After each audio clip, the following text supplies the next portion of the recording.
ఓం శ్రీ గణేశాయ నమః. ఓం శ్రీ విష్ణురూపాయ నమః శివాయ. నమస్కారం అండి.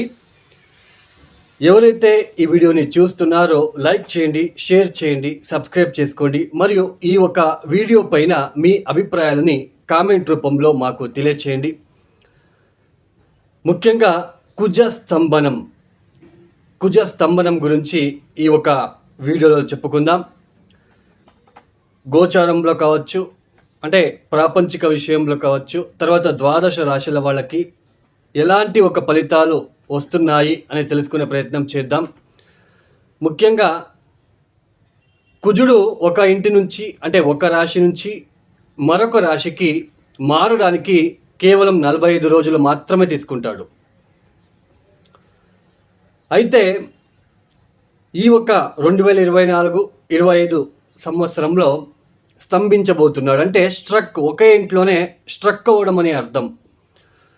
సో ఆగస్టు 27వ తేదీ కుజుడు మిథున రాశికి వచ్చాడు. అక్టోబర్ 21వ తేదీ ఆయన కర్కాటక రాశికి వెళ్తున్నారు. కర్కాటక రాశికి వెళ్తూ 9 డిగ్రీల వరకు వచ్చిన తర్వాత, అంటే ఒక రాశిలో 30 డిగ్రీలు ఉంటుంది. కుజుడు మిథునం నుంచి కర్కాటక రాశికి అక్టోబర్ 21వ తేదీ వస్తున్నాడు. సో 9 డిగ్రీల దగ్గరికి వచ్చిన తర్వాత, అంటే దాదాపు డిసెంబర్ 7వ తేదీకి ఆయన 9 డిగ్రీలకి వస్తున్నాడు. అలా వచ్చిన తర్వాత మళ్ళా రిట్రో అవుతున్నాడు, అంటే వక్రగతి పొందుతున్నాడు. మళ్ళా వెనక్కి 9 డిగ్రీల నుంచి మళ్ళా వెనక్కి వెళ్తూ మిథున రాశిలోకి వెళ్తున్నాడు. సో ఈ ఒక్క ప్రాసెస్ ఏదైతే ఉందో, దాదాపు ఆయన సింహ రాశికి వెళ్ళడానికి జూన్ 7వ తేదీ 2025 సంవత్సరం జూన్ 7వ తేదీ సింహరాశికి వెళ్తున్నాడు. అంతవరకు కూడా మిథున కర్కాటక రాశిల్లోనే కుజుడి ఒక సంచారం జరుగుతున్నది. అంటే ఆయన రావడము, వక్రించి మళ్ళా వెనక్కి వెళ్ళడము. సో ఈ ఒక సంచారం వల్ల ద్వాదశ రాశులకి కావచ్చు, మన ప్రాపంచిక విషయంలో గోచారం నుంచినే మనము సామాజికంగా, అంటే ఆర్థిక స్థితి ఎలా ఉంటుంది, ఉద్యోగం ఎలా ఉంటుంది, అంటే టోటల్ వరల్డ్ వైజ్ ఆర్థిక స్థితి ఎలా ఉంటుంది, తర్వాత ఈ ఒక జాబ్ రిలేటెడ్ ఎలా ఉంటుంది, తర్వాత పొలిటీషియన్స్కి ఎలా ఉంటుంది, తర్వాత బిజినెస్ మ్యాగ్నెట్స్కి ఎలా ఉంటుంది, ఇవన్నీ కూడా మనం ఇట్లా తెలుసుకుంటాం. ఈ గోల్డ్ రిలేటెడ్ కావచ్చు, బంగారం విషయంలో కావచ్చు, ఇలా ప్రతి ఒక్కటి కూడా మనం ఈ ఒక ట్రాన్సిషన్ ఏదైతే జరుగుతుందో ఈ వీటి వలన మనం తెలుసుకుంటాం. ఆల్రెడీ మనము చూడండి, ఈ అక్టోబర్ మాసం నుంచినే ఇక్కడ గురువు వక్రించాడు, శని కూడా వక్రించాడు, రాహు వక్రించాడు, కేతు వక్రించాడు. అంటే రాహుకేతులు ఇద్దరు కూడా ఎప్పుడూ కూడా వక్రగతిలోనే సంచారం చేస్తుంటారు. అయితే విశేషంగా ఇక్కడ గురువు వక్రించడము, శని వక్రించడము, కాలపురుష చక్రం అంటే ఏంటి, మేషరాశి నుంచి మీనం వరకు. సో కాలపురుష చక్రం నుంచి దశమ స్థానం ఏదవుతుంది, మేషం నుంచి కౌంట్ చేసుకుంటూ వస్తే మకరం 10వ రాశి అవుతుంది. అంటే వృత్తి స్థానం అవుతుంది. వృత్తికారకుడు, కర్మకారకుడు శని వక్రించడము, ధనకారకుడు గురువు కూడా వక్రించడము. So all over world wise మనకి జాబ్ రిలేటెడ్ స్ట్రగల్స్ ఎక్కువ మంది ఫేస్ చేస్తున్నారు. ఆల్రెడీ ఫైనాన్షియల్ సెక్టర్స్లో కూడా చాలా ఇబ్బందులు ఫేస్ చేస్తున్నారు. సో ఇప్పుడు కుజుడు కూడా అక్కడ ఎప్పుడైతే కర్కాటక రాశికి వస్తున్నాడో, కుజుడికి శనికి షష్టాష్టకాలు ఏర్పడుతున్నాయి. అంటే కుజుడు ఉన్న స్థానం నుంచి శని అష్టమ స్థానం, శని ఉన్న స్థానం నుంచి కుజుడు 6వ స్థానం, షష్టాష్టక స్థానం. కుజుడి యొక్క దృష్టి ఏ రాశుల మీద ఉంటుందంటే, కుజుడు ఉన్న స్థానం నుంచి ఆయన చతుర్థాన్ని చూస్తాడు, సప్తమాన్ని చూస్తాడు, అష్టమాన్ని చూస్తాడు.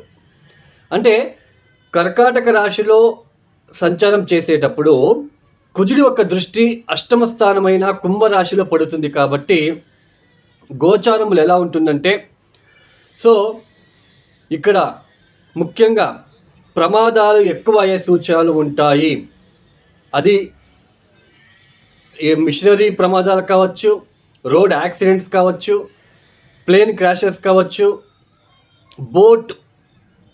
బోట్కి సంబంధించిన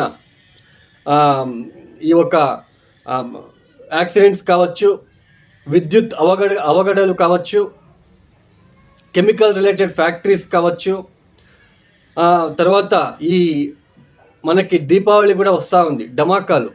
సో వాటికి సంబంధించిన ఫ్యాక్టరీలో కావచ్చు, ఇలా తర్వాత గ్యాస్ రిలేటెడ్ కావచ్చు, ఇవన్నీ కూడా ఇబ్బందులకి గురయ్యే సూచనలు ఉంటాయి. కుజుడు అంటే ఏంటి? Police department, military department, technically mechanical oriented machinery, thermal department, electrical department, manufacturing, iron oriented manufacturing sectors కావచ్చు. వీటి అన్నిటి మీద కొద్దిగా ప్రభావం అనేది చూపిస్తూ ఉంటుంది, నెగిటివ్గా ప్రభావం ఉంటుంది, ఇబ్బందులు పడాల్సిన ప్రమాదం ఏర్పడుతూ ఉంటుంది. సో ఇక్కడ ఈ యొక్క గోచరంలో ఇలాంటి సిచ్యుయేషన్ ఉంటుంది. అంటే ప్రతి ఒక్క అంటే ఇక్కడ పోలీస్ డిపార్ట్మెంట్కి ఇబ్బందులు ఎక్కువగా ఉంటాయి, తర్వాత రాజకీయ పరంగా ఎక్కువ ఇబ్బందులు ఉంటాయి, ఎక్కువ గొడవలు అయ్యే సూచనలు ఉంటాయి. తర్వాత లాయర్స్, శని అంటే లా కాబట్టి ఆ శనిని ఈ యొక్క కుజుడు చూడడము, శని వక్రించడము, లా రిలేటెడ్, వాళ్ళకి కూడా ఇబ్బందులు వచ్చే సూచనలు. తర్వాత రియల్ ఎస్టేట్ గోచారంలో ఇక్కడ చూడండి, కాలపురుష చక్రం నుంచి కుజుడు ఎన్నో స్థానంలో సంచారం చేస్తున్నాడు? కర్కాటక రాశి చతుర్థ స్థానం అవుతుంది. చతుర్థ స్థానం అంటే ఏంటి? భూమి కొనుగోలు, రియల్ ఎస్టేట్, ప్రాపర్టీ, వీటిల్లో కూడా సమస్యలు ఎక్కువ అవుతాయి. రియల్ ఎస్టేట్ గురించి చాలా ఇబ్బందులు ఫేస్ చేయాల్సిన ఒక ప్రమేయం ఏర్పడుతూ ఉంటుంది. ప్రతి ఒక్కరు వరల్డ్ వైజ్ చెప్తున్నాను నేను, ఇంకా నేను ద్వాదశ రాశుల వాళ్ళకి వెళ్ళలేదు. ఇలాంటి సిచ్యుయేషన్ ఎక్కువగా ఉంటుంది, ప్రమాదాలు ఎక్కువ అయ్యే సూచనలు ఉంటాయి. తస్మాత్ జాగ్రత్తగా ఉండే ప్రయత్నాలు చేసుకోండి. ఇక్కడ ప్రతి ఒక్కరికి ఇలాగే ఉంటుందా అని అనుకున్నట్లయితే అలా ఉండదండి. ఎవరికైతే దశాభుక్తులు మెయిన్ ఇంపార్టెంట్, దశాభుక్తులు ఒకసారి చెక్ చేసుకోండి. ఇప్పుడు ఫర్ ఎగ్జాంపుల్, ఇప్పుడు కుజుడు కర్కాటక రాశిలో సంచారం చేస్తున్నాడు. మీ జాతకంలో కర్కాటక రాశిలో గనక శనినో రాహు గనక ఉన్నట్లు గనక అయితే చాలా ఇబ్బందులు ఫేస్ చేయాల్సి ఉంటుంది. అది ఎన్నో రాశి? అష్టమ స్థానం అయితే, అష్టమ స్థానంలో గనక మీకు ఒకవేళ ధనుసు రాశిలో పుట్టి అష్టమ స్థానంలో శని ఉన్నాడు అనుకోండి మీ జాతకంలో, ఇప్పుడు కుజుడు అక్కడ వస్తున్నాడు. సడన్గా ఏదైనా మేజర్ యాక్సిడెంట్స్ కానీ ఏదైనా సర్జరీస్ కానీ అవ్వడానికి అవకాశాలు ఉంటాయి. అదే చతుర్థ స్థానం తీసుకోండి, చతుర్థ స్థానంలో శని ఉన్నాడు అనుకోండి, అక్కడ కుజుడు వస్తున్నాడు. ఏదైనా అన్ఎక్స్పెక్టెడ్ ప్రాపర్టీ రిలేటెడ్ లాసెస్ కావచ్చు, మదర్ ఓరియంటెడ్ ఇబ్బందులు కావచ్చు, కంఫర్ట్ కోల్పోవడం కావచ్చు, ఇలాంటివి ఎక్కువగా ఉంటాయి. అంటే దశాభుక్తిని చూసుకోండి. అక్కడ మీరు దశాభుక్తులు మీ జాతకంలో ఎలాంటి సిచ్యుయేషన్ ఉంది, ఎవరికైతే కుజ దశ, కుజ అంతర్దశ, కుజ ప్రత్యంతర దశలు జరుగుతూ ఉంటాయో, అక్కడ మీరు ఈ ఒక గోచారంలో ఉంటున్న స్థానానికి, మీ జాతకంలో ఉంటున్న స్థానానికి ఇవన్నీ కూడా మ్యాచ్ చేసుకున్నట్లయితే మీకు రిజల్ట్ అనేది ఈజీగా తెలిసిపోతుంది. ప్రతి ఒక్కరు కూడా ఆల్రెడీ మనం గోచరంలో చూస్తున్నాం, ఆల్రెడీ జరుగుతున్న ఒక ఇబ్బందులు. వృత్తికారకుడు శని వక్రించడము, ధనకారకుడు గురువుగారు వక్రించడము, ఇప్పుడు కుజుడు కూడా అక్కడ వచ్చి వక్రించడము, యుద్ధ భీతి, అంటే యుద్ధాలు ఎక్కువ జరిగే సూచనలు ఉంటాయి. అక్కడక్కడ గొడవలు అయ్యే సూచనలు, ప్రమాదాలు అయ్యే సూచనలు, లాసెస్ అయ్యే సూచనలు, రియల్ ఎస్టేట్ కావచ్చు, మెకానికల్ ఇండస్ట్రీస్ కావచ్చు, వీటి వలన వీటిలో ఇబ్బందులు ఏదైనా వచ్చే సూచనలు ఉంటాయి. కాబట్టి అది ఇండివిజువల్ రాశి ప్రకారంగా మనము ఎలా తెలుసుకోవచ్చు అని తెలుసుకుందాం. ముఖ్యంగా చూడండి, అక్టోబర్ 21వ తేదీ నుంచి డిసెంబర్ 7వ తేదీ వరకు కుజుడు కర్కాటక రాశిలో సంచారం చేస్తూ డిసెంబర్ 7వ తేదీ ఆయన వక్రించబోతున్నాడు. డిసెంబర్ 7వ తేదీ నుంచి 2025 ఫిబ్రవరి 24వ తేదీ వరకు కూడా ఆయన వక్రించి మిథున రాశిలో, అంటే కర్కాటక రాశి నుంచి వెనక్కి వెళ్తూ మిథున రాశిలోకి వెళ్ళి మళ్ళా ఫిబ్రవరి 24వ తేదీ ఆయన మళ్ళా కర్కాటక రాశి వైపు వస్తుంటాడు. అగైన్ జూన్ 7వ తేదీ వరకు కూడా ఆయన కర్కాటక రాశిలోనే సంచారం చేస్తూ తర్వాత సింహరాశికి రాబోతున్నారు. ఈ ఒక సంచారం ఏదైతే ఉందో ఇక్కడ ద్వాదశ రాశుల వాళ్ళకి తెలుసుకునే ప్రయత్నం చేద్దాం. ఇక తదుపరి రాశి కర్కాటక రాశి. ఈ కర్కాటక రాశిలో పుట్టిన వాళ్ళకి ఈ యొక్క కుజస్తంభనం నుంచి చూడండి, జన్మరాశిలోనే కుజుడి యొక్క సంచారం జరుగుతూ ఉంటుంది. జన్మరాశిలో కూర్చున్న కుజుడు చతుర్థ దృష్టితో చతుర్థాన్ని చూస్తున్నాడు, సప్తమ దృష్టితో సప్తమాన్ని చూస్తున్నాడు. అంటే మీ యొక్క మకర రాశిని, తులారాశిని, తర్వాత అష్టమ దృష్టితో అష్టమాన్నే చూస్తున్నాడు. కాబట్టి సో ఇక్కడ ముఖ్యంగా మీకు ఉద్యోగం విషయంలో కొద్దిగా ఫ్రస్ట్రేషన్ లాంటిది, ఇంటికి సంబంధించిన విషయంలో ఫ్రస్ట్రేషన్ లాంటిది, తర్వాత భార్యాభర్తల మధ్య కొన్ని అనుకోని ఇబ్బందులు వచ్చే సూచనలు, లేదా మీ ఒక భర్త లేదా భార్య ఒక ప్రవర్తన వల్ల మీకు కొద్దిగా స్ట్రెస్, ఆ ఒక టెన్షన్స్ని ఏర్పడే అవకాశాలు ఉంటాయి. తర్వాత ఉద్యోగం విషయంలో చాలా ఒడిదుడుకులు రాకుండా చూసుకోవాలి. ఉద్యోగం విషయంలో స్ట్రెస్ అనేది ఇంక్రీజ్ అవుతూ వెళ్తుంది. తర్వాత ఒక హ్యాపీనెస్ కోల్పోవడం లాంటిది, తర్వాత ఆకస్మికంగా హెల్త్ ఇష్యూస్ వచ్చే సూచనలు కూడా ఉంటాయి. మీ భార్య లేదా మీ భర్తకి కావచ్చు, మీకు కూడా ఆరోగ్యం విషయంలో తెలియని ఒక గందరగోళం ఏర్పడే అవకాశాలు ఉంటాయి. తర్వాత వాహనం నడిపేటప్పుడు చాలా జాగ్రత్తగా ఉండే ప్రయత్నం చేయండి.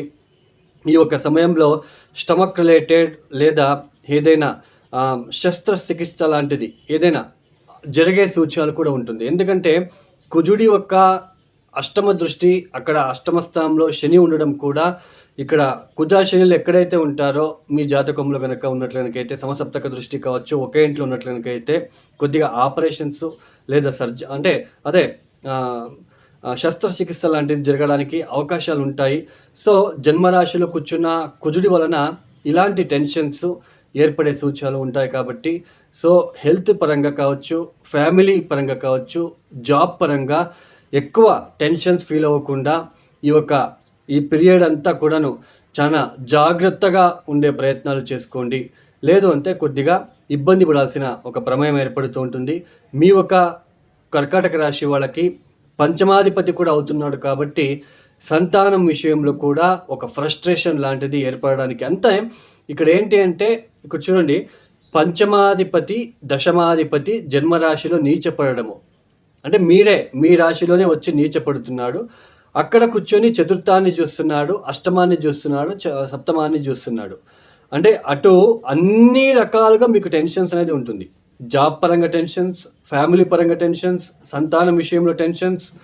సో ఇలా అన్ని విషయంలో ఒక హ్యాపీనెస్ కావచ్చు, ఒక కంఫర్ట్ కావచ్చు, అన్నిటినీ కూడా మీరు మేనేజ్ చేసుకొని వెళ్ళాల్సిన ఒక ప్రమేయం ఇప్పుడు ఈ యొక్క సమయంలో ఏర్పడుతూ ఉంటుంది. కాబట్టి కర్కాటక రాశి వాళ్ళకి ఇది అంత మంచి మూమెంట్ అనేది చెప్పడానికి అవకాశాలు లేవండి. ఇది అంత మంచిది కాదు. సో కుజగ్రహ దోష అంటే పరిహారం చేసుకోవాల్సిన ఒక ప్రమేయం ఏర్పడుతూ ఉంటుంది. సో మీరు ప్రతిరోజు కూడా హనుమాన్ చాలీసా పారాయణం చేసుకోండి. తప్పనిసరిగా రాత్రిపూట మరియు పొద్దున్న 2 సార్లు కూడా మీరు హనుమాన్ చాలీసా పారాయణం చేసుకోవడానికి ప్రయత్నాలు చేసుకోండి. తర్వాత వీలైనంత వరకు ఆంజనేయ స్వామికి లేదా సుబ్రహ్మణ్య స్వామికి లేదా ఈ యొక్క లక్ష్మీనరసింహస్వామి ఆలయానికి వెళ్ళి ప్రతిరోజు మీకు అవకాశం ఉంటే ప్రతిరోజు కూడా 108 ప్రదక్షిణాలు చేసుకొని కొబ్బరి బొండం నీళ్ళతో పాలతో అభిషేకాలు చేయించుకోండి.